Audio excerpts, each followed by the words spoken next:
हाँ जी, पाकिस्तानियों champion trophy के बाहर होने के बाद जी शुरू हो जाती है हमारे लेजेंड में लड़ाई। और लड़ाई का क्या सीन है उसकी तरफ थोड़ा सा देखते हैं कि जी यूं ही चैंपियन ट्रॉफी से हम बाहर हुए तो हमारे जो लेजेंड क्रिकेटर हैं वो अपने डिफरेंट क्योंकि टीवीज पे शो कर रहे हैं और उस शो में उन्होंने अपनी टीम के बारे में और कुछ अपने प्लेयर्स के बारे में ऐसी बातें की हैं कि उनसे जो उन प्लेयर्स के फैंस हैं या उस उन प्लेयर से रेलिवेंट जो लोग हैं वो उनसे काफ़ी नालां हैं। और बाबर आजम क्योंकि एक पाकिस्तान में एक उभरता हुआ क्रिकेट में एक टॉपिक है और बाबर आजम पे शायद टीवी पे या शायद ऐसी क्रिकेट है क्या हो गई है कि बाबर आजम पे बात ना हो तो इनकी बात शायद कंप्लीट नहीं होती। तो चलते हैं कि बात क्या है कि जी जब ये सारी बातें हो रही थी तो बाबर आजम के अब्बा जान यानी कि चाचू सदीकी साहब आजम सदीकी साहब ने भी अपनी तोपों को संभाल के नहीं रखा और उन्होंने भी अपने तोपों से मिसाइल दाग दिए हैं। और वो क्या मिजाज दागा उन्होंने एक पोस्ट की है, वो पोस्ट कौन सी है वो मैं ज़रा आपको बताता हूँ। वो कहते हैं ना कि बास is always right. ICC team का रुकन और कैप मिलने के बावजूद ड्रॉप हुआ कोई बात नहीं, नेशनल टी20 में और पीएसएल में इंशाल्लाह परफॉर्म करके जल्द वापस दोबारा आ जाएगा। जी जी, बाबर आजम की टी20 में जैसा कि आपको पता है उनको टीम से बाहर कर दिया गया है। उनके अब्बाजान कहते हैं कि जी उनको एक वो रेड कलर वाली कैप भी मिली है कि आईसीसी जो मेंस की जो टीम बनी है होल वर्ल्ड की, तो उसमें जी बाबर आजम का नाम था। तो वो कहते हैं कि जी उनको कैप भी मिली है और इसके बावजूद भी टीम से ड्रॉप कर दिया गया है और यकीनन वो टी20 में परफॉर्म करेगा और पीएसएल में परफॉर्म करके वापस भी आ जाएगा। ठीक है, नो डाउट अच्छी बात है, बीइंग ए फादर उनका एक अच्छी सोच है कि हम भी यही चाहते हैं कि जी बाबर आजम फिर से परफॉर्म करें और फिर से फॉर्म में आए। आगे वो लिखते हैं कि टीम में बस जो मोहतरम बहुत बड़े साबका खिलाड़ी हैं उनसे दरख्वास्त है कि अपने अल्फाज का चुनाव ठीक रखें। अगर पलट कर किसी ने जवाब दिया तो शायद वो बर्दाश्त ना कर पाएँ। आप थे और दोबारा कभी नहीं खेलेंगे। आप हैं और आपकी सिर्फ किस्से कहानियां हैं। दूसरा, कुछ लोग कहते हैं कि बाप ज़्यादा बोलता है, तो हजूर मैं ही उसका पहला और आखिरी कोच हूँ और उनका मेंटोर भी हूँ और दुनिया में सबसे खैर खा और बाप हूँ। तो जिनके नहीं है या इस काबिल नहीं है वो सब्र करें। भाई जो बंदा थोड़ा गुस्से में लग रहा था। और क्रिकेट से प्यार करने वालों से दरख्वास्त है कि जो चीखो पुकार किए हुए हैं उनकी बात सुनने से पहले उनके अपने दौर में क्या कारकर्दगी रही है पीसीबी की वेबसाइट पर एक दफ़ा देख लिया करें।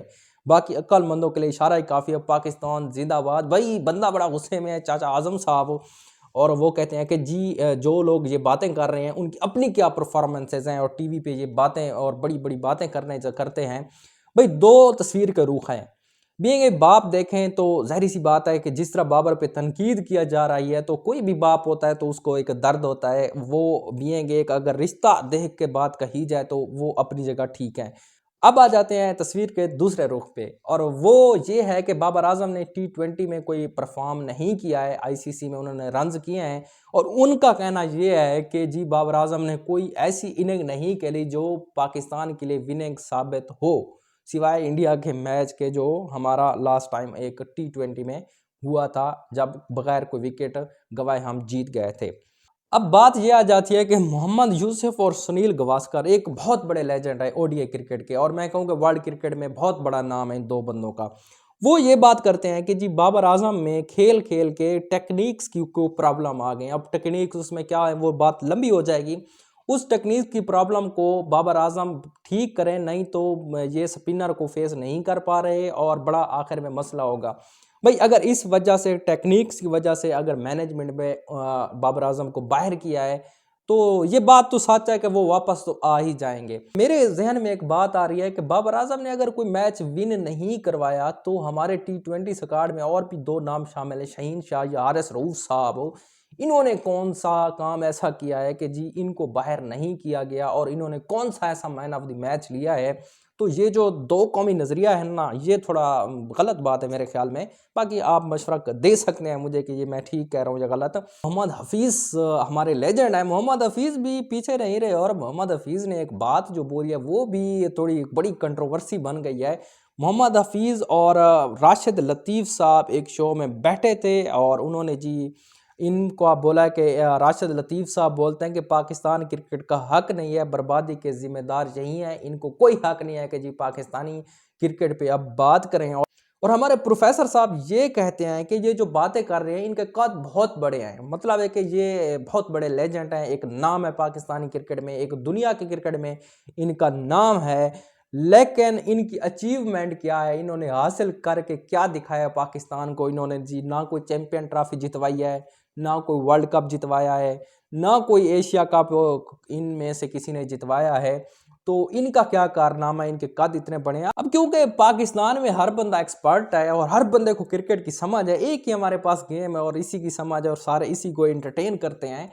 तो मोहम्मद हफीज़ की कोई बात हिमायत में ले रहे हैं, कोई उसकी अपोजिट में जा रहे हैं। अब हफीज़ की जो हिमायत करते हैं तो वो कहते हैं कि इन्होंने अपने दौर में क्या तीर मारा है जो ये बातें कर रहे हैं, और उनकी तरफ इशारा था वकार साहब और वसीम अकरम साहब, और एक तो मेरे ख्याल में एक हमारी लेडी क्रिकेटर हैं कायनात इम्तियाज़ हैं, पता नहीं कौन है, वो एक शो कर रहे हैं, उनकी तरफ इशारा था। वहाँ एक बात की गई और उसमें हमारी जो टीम बाहर हो रही है इस पर एक ट्रोलिंग की गई है। इनको मतलब है कि ऐसे अल्फाज से पुकारा गया है उनके मुंह से कि जहां एक मैं कहता हूं कि अकॉर्डिंग टू मी के एक लेजेंड को, एक हमारे जो स्टार हैं उसको ऐसी बात नहीं करनी चाहिए। हफीज़ की हिमायत बोलने वाले ये भी कह रहे हैं कि ये जो लेजेंड बैठे हुए हैं इन्होंने ऐसा क्या काम किया है, क्योंकि जब भी इनसे कोई क्वेश्चन किया जाता है तो ये कहते हैं कि हमारे ज़माने में ऐसे बॉलर थे कि आज की देर में होते तो विराट कोहली ये स्कोर नहीं करते। तो उनका कहना है कि यार अगर वो बड़े थे, मान लेते हैं कि वो एक महान प्लेयर थे, तो आप भी तो खुद को महान मानते हैं ना, आपका कद जो इतना बड़ा है आप भी उनके लेवल के थे, तो फिर आपने ऐसा क्या कारनामा सरअंजाम दिया है कि जो ये हम आपकी लेगेसी को माने। तो दूसरा रुख तस्वीर का ये है कि बाईलैटरल में तो भाई दो जब सीरीज़ें होती हैं दो टीमों के दरमियान, तो उनमें तो इनका बड़ा किरदार रहा है, लेकिन पाकिस्तानी क्रिकेट अगर को चैंपियन नहीं बना सके तो इसमें नहीं कह सकते कि आप उनको कि आपने क्या अचीवमेंट है।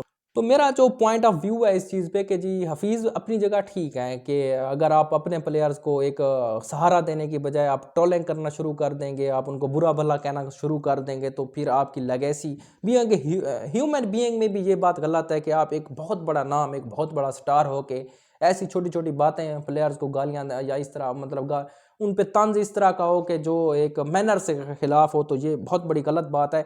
आप उनको मशवरा दे सकते हैं, लेकिन मुझे एक बात की वैसे समझ नहीं आती कि मशवरा तो देते हैं कि ये बंदे पाकिस्तान के लिए, अगर इनके दर्द दिल में इतना दर्द है वैसे तो ये पाकिस्तानी टीम में फी सबीलिल्लाह तो जा सकते हैं ना, इनको इतना बड़ा नाम दिया तो पाकिस्तान ने दिया है ना। तो ये एक साहब है, मैं उनका एक इंटरव्यू सुन रहा था, वो तो कहते हैं कि साफ सुथरा कह देते हैं कि जी मैं तो इनके सामने आता भी सिर्फ पैसे के लिए हूँ, और अगर मुझे पैसे ना मिले तो मैं पाकिस्तानी क्रिकेट टीम पे बात भी नहीं करना चाहता। भाई आप पैसों के लिए मतलब सारा कुछ कर रहे हैं, तो भाई अल्लाह आपको पता नहीं हिदायत दे सकता है। बाकी आपने पाकिस्तान को जितनी इज़्ज़त दिलवाई है, तो उस टाइम में भी आपको एक कौम ने सपोर्ट किया था, तो आज भी एक कौम आपको सपोर्ट करती है, तो ये एक कौम की टीम है तो आपका हक बनता है कि सपोर्ट करें। बाकी अल्लाह हाफ़िज़।